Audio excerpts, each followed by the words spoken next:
Imagine receiving a fine of $20.5 decillion, an amount so large it dwarfs the entire world's economy.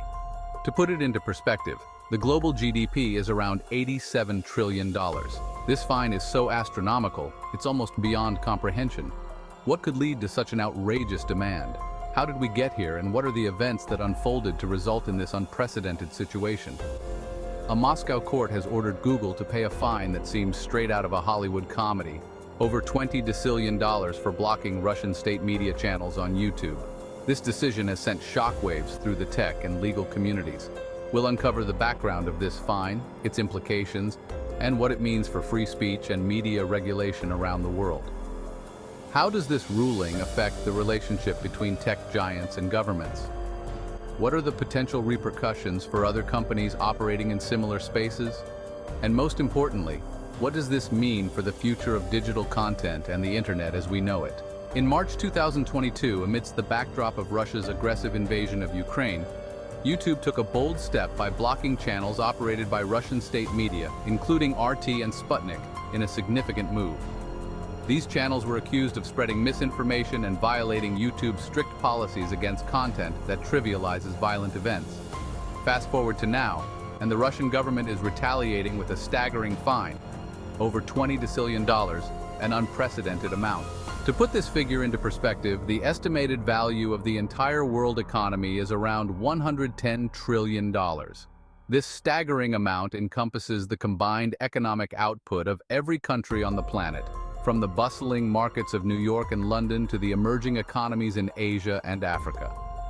It includes everything from the smallest local businesses to the largest multinational corporations, all contributing to this colossal figure.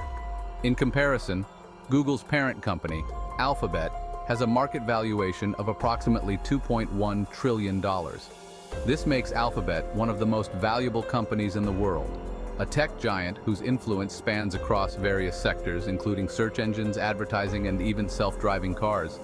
Despite its massive valuation, Alphabet's worth is still just a fraction of the global economy. The fine issued by the Russian court exceeds this amount by an unfathomable margin. It's a number so large it's akin to a ransom demand from a movie villain.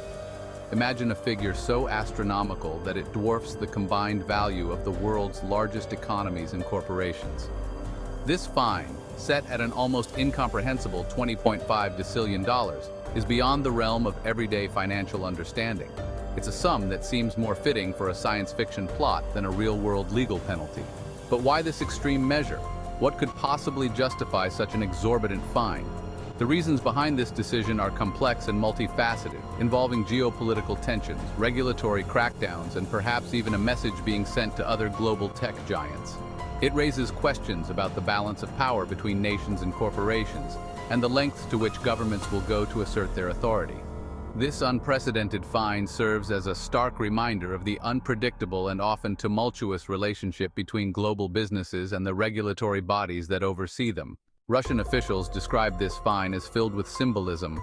Kremlin spokesperson Dmitry Peskov emphasized that this penalty is meant to grab Google's attention regarding their policies on Russian broadcasters. The message is clear.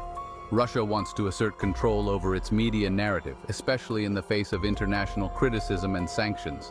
This case raises significant questions about free speech and media regulation.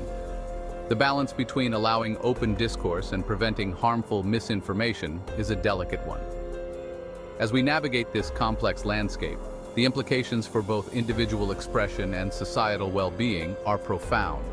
With platforms like YouTube taking action against state-controlled media, where should we draw the line? The power these platforms hold in shaping public opinion cannot be understated.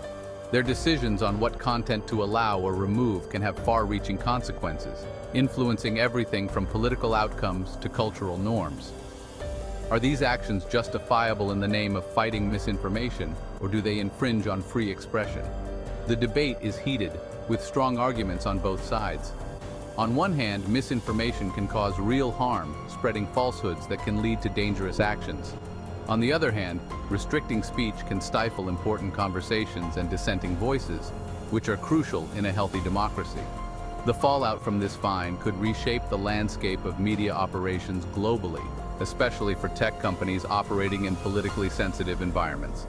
These companies must now navigate a minefield of regulations and public expectations. Their role in the global information ecosystem is more critical than ever, and their actions will likely set precedents for years to come. The world is watching closely, as the decisions made today will shape the future of free speech and media regulation.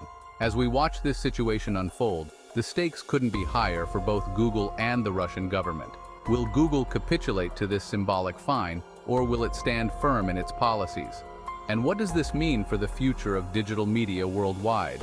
What do you think? Is this fine a legitimate attempt to control media narratives, or is it an absurd political maneuver? Leave your thoughts in the comments below.